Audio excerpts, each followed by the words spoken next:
तो दोस्तों, structure RS classes में आपका फिर से स्वागत है। गाइस, इस लेक्चर में अपन चर्चा करेंगे आरएस मेंस का जो थर्ड पेपर है, यूनिट 3, उसका जो पार्ट 3 है, सी है, उसमें लॉ के बारे में दे रखा है। लॉ के बारे में अपन चर्चा कर रहे थे। इसमें व्यक्तित्व और दायित्व के बारे में जानेंगे। तो व्यक्तित्व और दायित्व से जुड़े हुए जो क्वेश्चन है वो 2023 में पूछा गया था कि एक हिंदू देवता अर्थात मूर्ति की वैधानिक स्थिति क्या होती है। साथ ही विधि के अंतर्गत व्यक्ति है वो कितने प्रकार के होते हैं, ये 2 नंबर का क्वेश्चन है, वो 2016 में पूछा गया था। राइट। तो सबसे पहले जानते हैं यहाँ पर पर्सनैलिटी अर्थात व्यक्तित्व के बारे में। दोस्तों, व्यक्तित्व है वो विधि द्वारा निर्मित एक इकाई है जिस पर विधिक अधिकार और कर्तव्य आरोपित होते हैं। राइट। दार्शनिक दृष्टि में व्यक्ति एक मानव का तार्किक आधार होता है, लेकिन कानून में इसका अर्थ एक ऐसी इकाई है जो कि अधिकार कर्तव्यों का वहन करती है। ठीक है। इस इकाई को कानून में व्यक्ति माना जाता है, अर्थात गाइज वह अधिकार रख सकता है, कर्तव्य के लिए जिम्मेदार हो सकता है और कानूनी करते जैसे कि अपन एग्रीमेंट वगैरह करते हैं उन पर हस्ताक्षर करना, अदालतों में पेश होना आदि भी व्यक्ति कर सकता है। ठीक है। व्यक्ति विधिक जो व्यक्ति होती है इसकी परिभाषा के बारे में जाने कि व्यक्तित्व क्या होता है। तो जो सामंड है इन्होंने क्या कहा था, it is very important. Salmond की जो डेफिनेशन है व्यक्तित्व की, इसके बारे में ध्यान रखना। दोस्तों, सामान्य कहा है कि वह जिसे विधि के अंतर्गत अधिकार और कर्तव्य प्राप्त होता है वह व्यक्ति होता है। क्या होता है, कोई भी कानून है, किसी भी कानून के अंतर्गत जिस व्यक्ति को अधिकार जिसे अधिकार और कर्तव्य प्राप्त होते हैं वह व्यक्ति कहलाता है। वही ऑस्टिन का कहना है कि अधिकार और कर्तव्य से विधि की नजरों में बनने वाली पहचान व्यक्तित्व कहलाती है। ठीक है। अधिकार और जो कर्तव्य होते हैं उनसे विधि में जो पहचान बनती है, पहचान का जो अस्तित्व होता है वो व्यक्ति होता है। ये कहना है ऑस्टिन का। ठीक है। इसके अलावा सावित्री का कहना है कि व्यक्ति को विषय या अधिकारों के धारक के रूप में इन्होंने परिभाषित किया है। पेटन ने कानूनी व्यक्ति और कानून की एक कृत्रिम रचना है। पेटन के अनुसार जो कानूनी व्यक्ति होता है वो कानून की एक कृत्रिम रचना है। ये एक ऐसा माध्यम है जिसके माध्यम से कुछ अधिकारों का निर्माण होता है जिसमें अधिकार निहित हो सकते हैं। ठीक है। भाई केल्सन का कहना है, जो केल्सन है इनका कहना है कि विधिक व्यक्ति एक कल्पना है क्योंकि ये अधिकारों और कर्तव्यों के अलावा कुछ भी नहीं। वही गाइस भारतीय जो न्याय संहिता है जिसकी धारा 2 सब क्लोज 26 में कहा है कि व्यक्ति क्या है। व्यक्ति शब्द में कोई कंपनी, संघ या व्यक्तियों का निकाय शामिल है, चाहे वह निगमित हो या नहीं हो। ठीक है। प्रोफेसर ग्रे के अनुसार व्यक्तित्व एक अधिकार सत्ता है जिस पर अधिकार और कर्तव्य आरोपित किए जाते हैं। गाइस, अगर आपको पूछ लिया जाए कि व्यक्तित्व की परिभाषा दीजिए तो आप सामंड की जो परिभाषा है वो लिखे, और ये जो भारतीय न्याय संहिता है इसमें जो व्यक्तित्व की परिभाषा दी गई है वो मुख्य रूप से लिखिए, इससे आपके नंबर है वो अच्छे खासे आ जाएंगे। ठीक है। आगे देखते हैं। आगे है व्यक्तित्व के प्रकार। तो गाइस पहले है प्राकृतिक व्यक्ति और कानूनी व्यक्ति। प्राकृतिक व्यक्ति जो नेचुरल व्यक्ति होता है वो क्या होता है। गाइस, प्राकृतिक व्यक्ति वे व्यक्ति होते हैं जो वास्तविक मानव होते हैं मुख्य रूप से, जैसे कि आप, हम आदि, जो राज्य द्वारा पहचान किए जाते हैं। ये स्वाभाविक रूप से विधिक अधिकार और कर्तव्यों के स्वामी होते हैं। ठीक है। एक कानूनी लीगल व्यक्ति की बात करें तो गाइस कानूनी व्यक्ति वे गैर मानवीय इकाइयां होती है जिन्हें कानून द्वारा विशिष्ट उद्देश्यों के लिए व्यक्ति के रूप में मान्यता दी जाती है। इसमें कंपनियां, ट्रस्ट हो सकती है, कुछ कानूनी प्रणालियों में मूर्तियां भी शामिल होती है। यद्यपि ये मानव नहीं होते लेकिन कानून की दृष्टि से प्राकृतिक व्यक्तियों के समान इन्हें अधिकार और कर्तव्य प्राप्त होते हैं। ठीक है। इस प्रकार कानूनी व्यक्ति वह इकाई होती है जिसे कानून मानव के रूप में कानूनी कर्ता के रूप में समकक्ष मानता है। अर्थात कानूनी व्यक्ति मुकदमा दायर कर सकते हैं, ये मुकदमा झेल सकते हैं, संपत्ति रख सकते हैं और अनुबंधों में प्रवेश कर सकते हैं। ठीक है। तो प्राकृतिक व्यक्ति है एक आम आदमी होता है, जैसे हम हो गए, आप हो गए, ये कानूनी व्यक्ति हैं। और प्राकृतिक व्यक्ति है जिन्हें राज्य द्वारा मान्यता दी जाती है, जिनकी पहचान की जाती है। एक कानूनी व्यक्ति लीगल व्यक्ति वो होता है जिन्हें जो गैर मानवीय इकाइयां होती हैं, जैसे कि कोई मूर्ति हो गई, कंपनी हो गई, ट्रस्ट हो गई, जिन्हें कानून के तहत मान्यता दी जाती है, वो भी व्यक्ति की कैटेगरी में आती है। ठीक है। आगे है निगम व्यक्तित्व। दोस्तों, व्यक्तियों का समूह और श्रृंखला जिसे विधिक नीतिक द्वारा मान्यता प्राप्त होती है वो निगमित व्यक्तित्व कहलाता है। ये मुख्यतः दो प्रकार का होता है, एकल निगम और समष्टि निगम। एकल निगम से अभिप्राय है कृत्रिम व्यक्ति की एक निगमित श्रृंखला होती है जिसमें एक समय में एक ही व्यक्ति होता है, जैसे कि इंग्लैंड का सम्राट, लोक पद जैसे राष्ट्रपति आदि। ठीक है। और इस समष्टि निगम का मतलब होता है एक विशेष उद्देश्य हेतु संगठित व्यक्तियों का समूह निगम है, जैसे कि लिमिटेड कंपनियां, अर्थात जो कानूनी व्यक्ति होता है वो ही एक प्रकार का निगम व्यक्ति होता है। ठीक है। किसी निगम में व्यक्तियों के दायित्व और उनके द्वारा धारण किए गए अंशों के बराबर होते हैं, उनके अधिकार और कर्तव्य भी उनके अंशों के बराबर होते हैं। इस प्रकार किसी निगम में किसी व्यक्ति का निजी दायित्व नहीं होता है। यदि कोई कंपनी गाइस दिवालिया हो जाती है तो निगम के सदस्य निजी संपत्ति का उनका कोई खतरा नहीं होता है। ठीक है। आगे है संस्था व्यक्ति। दोस्तों, यह निगमित निकाय के तुल्य होता है। जो निगमित निकाय है, निगम है या कानूनी निकाय है, उसके समान होता है। इसका शाश्वत उत्तराधिकारी भी होता है और इसकी सामान्यतः अपनी मुहर भी होती है। इसके द्वारा संपत्ति धारण की जा सकती है और इनके विरुद्ध या इनके द्वारा वाद भी लाया जा सकता है, जैसे कि विश्वविद्यालय, अस्पताल आदि। वही निधि और संपदा की बात करें तो विशिष्ट परियोजनाओं में परिक्त संपदा को विधिक व्यक्ति माना जाता है, जैसे कि न्यास और संपदा। ठीक है। विधिक व्यक्तित्व के बारे में बात करेगा इस आगे, तो राज्य का जो विधिक व्यक्तित्व होता है वो क्या होता है। दोस्तों, राज्य एक कानूनी व्यक्ति है। यह मुकदमा दायर कर सकता है, इसके खिलाफ मुकदमा चलाया जा सकता है। और संविधान का जो भारतीय संविधान के अनुच्छेद है, अनुच्छेद 300 है, इसमें राज्य को कानूनी व्यक्ति का दर्जा दिया गया है। ठीक है।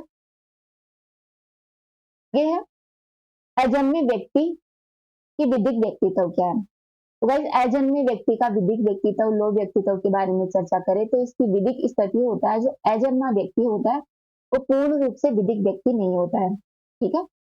लेकिन भारतीय कानून के अनुसार कुछ इसे विधिक सुरक्षा प्राप्त होती है। भारत में इसके अधिकारों की बात करें तो हिंदू कानून के अनुसार माँ के गर्भ में जो कोई बच्चा पल रहा होता है, शिशु के अपने अधिकार होते हैं। उसको जीवित जन्म लेने का अधिकार होता है, साथ ही उसे संपत्ति का अधिकार भी दिया जाता है।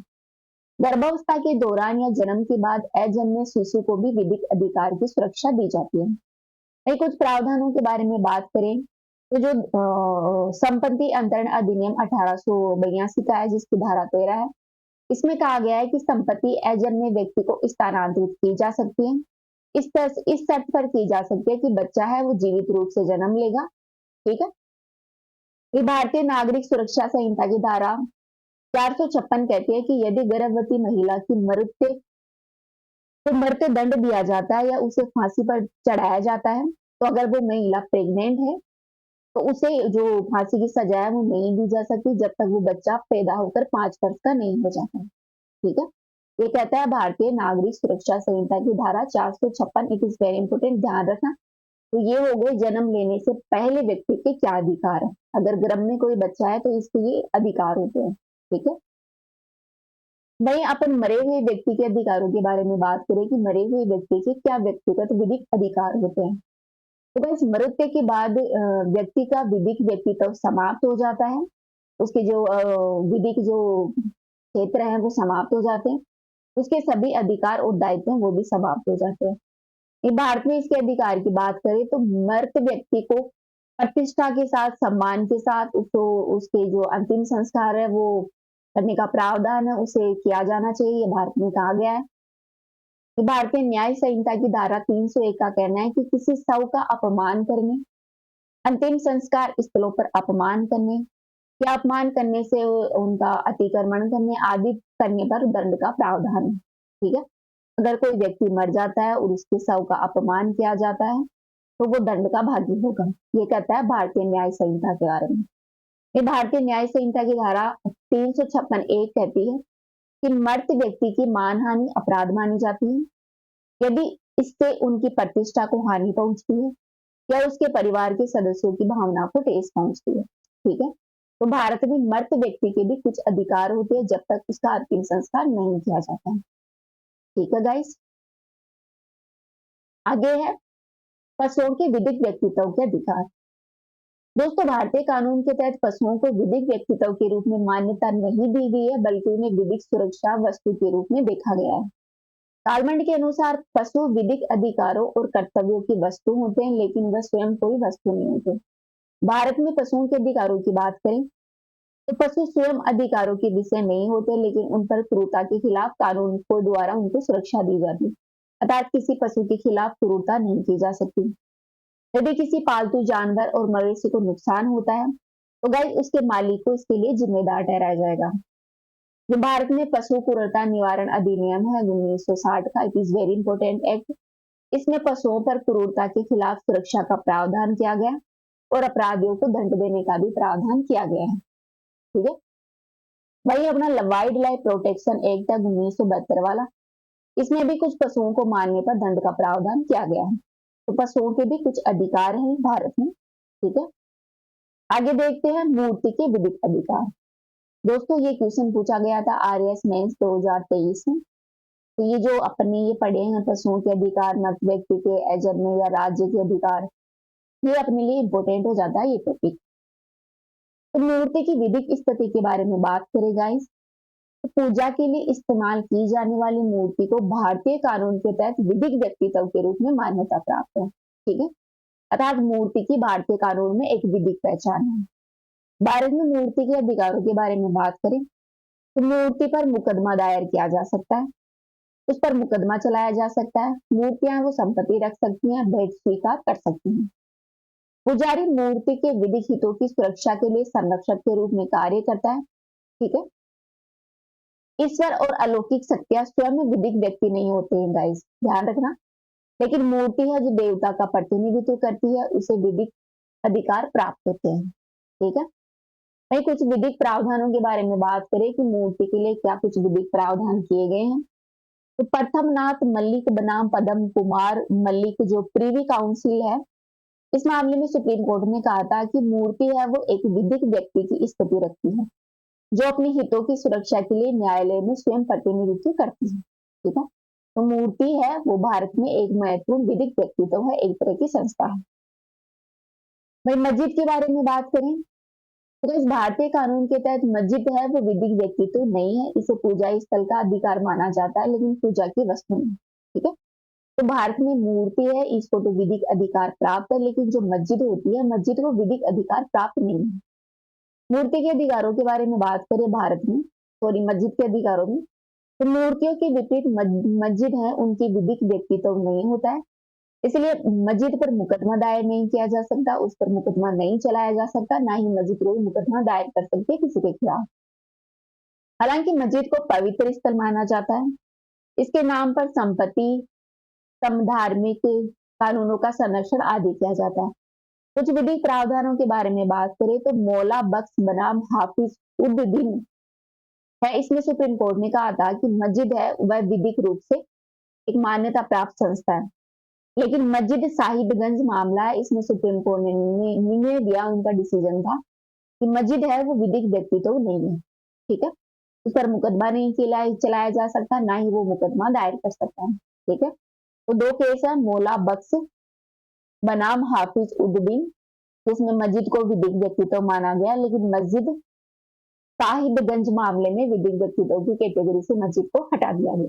ठीक है, तो ये अपन ने चर्चा की व्यक्तित्व के बारे में, पर्सनैलिटी के बारे में। अब नेक्स्ट देखते हैं दायित्व के बारे में। दोस्तों, दायित्व शब्दों में दायित्व का अर्थ होता है न्याय बंधन से होता है। जब कोई व्यक्ति ऐसा कार्य नहीं करता जो उसे करना था, या अथवा ऐसा कार्य करता है जो उसे नहीं करना था, तो इसके पश्चात जो कुछ भी करना पड़े यह उसका दायित्व कहलाता है। ठीक है, तो ये हो गया दायित्व।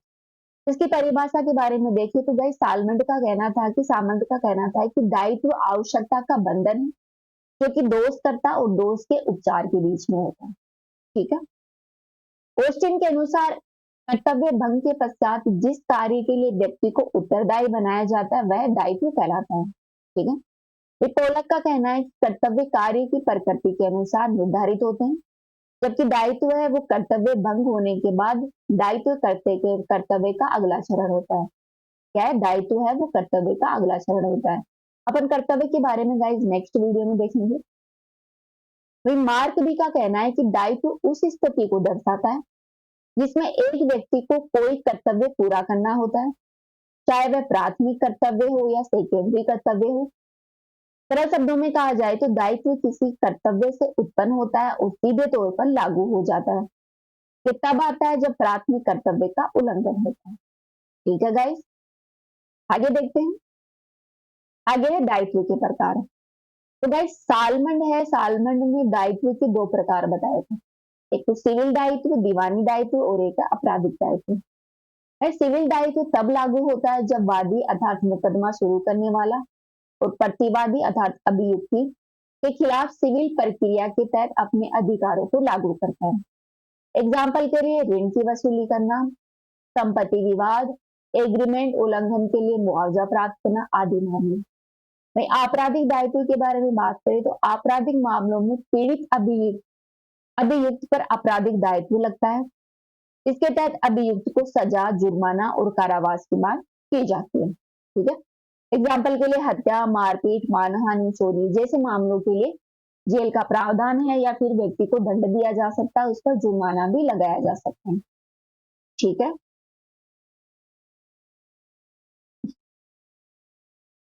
वही आगे है दायित्व के अन्य प्रकार हैं, कठोर दायित्व और प्रतिनिधात्मक दायित्व। जब कोई व्यक्ति किसी अन्य व्यक्ति के माध्यम से कोई कार्य करवाए अथवा कार्य करने का आदेश दे तो कर्तव्य भंग करने की दशा में आदेश देने वाले व्यक्ति का दायित्व है वो कठोर दायित्व कहलाता है। ठीक है, तथा कर्तव्य भंग करने वाले व्यक्ति का दायित्व है वो प्रतिनिधात्मक दायित्व कहलाता है। ठीक है, प्रतिनिधात्मक दायित्व का मतलब होता है एक व्यक्ति किसी दूसरे व्यक्ति के कार्य के लिए उत्तरदायी होता है। ठीक है, प्राथमिक दायित्व इसके लिए व्यक्ति प्रत्यक्ष रूप से अपने कर्ते और अपकर्ते अर्थात उसके कार्य और जो कार्य उसने नहीं किए हैं उसके लिए उत्तरदायी होता है, वो प्राथमिक दायित्व होता है। सेकेंडरी दायित्व, द्वितीय दायित्व वह होता है यह तब उत्पन्न होता है जब प्राथमिक रूप से उत्तरदायी व्यक्ति अपने निर्धारित कर्तव्यों और बाध्यता को पूरा करने में असफल रहता है। ये एक तरह का गाइस अप्रत्यक्ष दायित्व होता है। ठीक है, आगे है सीमित दायित्व। इस प्रकार के दायित्व में गाइस व्यक्ति की जवाबदेहिता है वो सीमित होती है। जैसे वैधानिक निकाय के सदस्य अंशधारक का दायित्व केवल उतना ही होता है कि वो इसमें निवेश किया है और या उसने नहीं किया है। ठीक है, फिर होता है संयुक्त दायित्व। जब एक से अधिक व्यक्तियों को किसी कानूनी बाध्यता हेतु उत्तरदायी ठहराया जाता है तो वो संयुक्त दायित्व होता है। ठीक है, पूर्ण दायित्व का मतलब होता है जब व्यक्ति अपने कर्तव्यों के लिए पूर्ण रूप से उत्तरदायी होता है तो वो पूर्ण दायित्व होता है। वही पृथक दायित्व का मतलब होता है जब व्यक्ति किसी संस्था निकाय से पृथक रूप से अपने कार्य हेतु उत्तरदायी होता है तो वो एक प्रकार का पृथक दायित्व होता है। फिर आता है निवारक दायित्व। भाई यदि कानून किसी को कोई अधिकार देता है तो उसे लागू करने के लिए उपाय भी प्रदान करता है। इसी प्रकार अगर किसी पर कोई कर्तव्य थोपता है तो उसका उल्लंघन होता है तो उसके उपाय भी सुनिश्चित होते हैं। इसका उद्देश्य होता है पीड़ित पक्ष की स्थिति को पुनः स्थापित करना। एग्जाम्पल के लिए यदि ए बी के साथ अनुबंध करता है, एग्रीमेंट का उल्लंघन करता है तो ए को मुआवजा देना या फिर अनुबंध को पूरा करना होगा। ठीक है, दंडात्मक दायित्व क्या होता है? इसमें आपराधिक मामलों में दायित्व तभी तय होता है जब दोषपूर्ण करते या दोषपूर्ण मानसिकता दोनों सिद्ध हो जाते हैं। दोष सिद्ध होने तक अदालत उचित सजा देती है जैसे कि कारावास की सजा, जुर्माना, मौत आदि की सजा। ठीक है, आगे दायित्व का प्रकार है लास्ट सख्त दायित्व। इसमें व्यक्ति उन कार्यों के लिए उत्तरदायी होता है जिससे नुकसान हुआ है, भले ही उसने लापरवाही या इरादा उसका नहीं हो नुकसान करने का, हालांकि वह कुछ बचाव जैसे कि प्राकृतिक आपदा या स्वयं वादी की गलती उपलब्ध होते हैं। ठीक है, तो ये हो गया एक तरह का सख्त दायित्व। तो ये देखा आपने आज दायित्व के बारे में और व्यक्तित्व के बारे में। ठीक है, नेक्स्ट वीडियो में अपन अधिकार और कर्तव्य के बारे में चर्चा करेंगे। तो गाइस इस वीडियो में इतना ही। Thank you.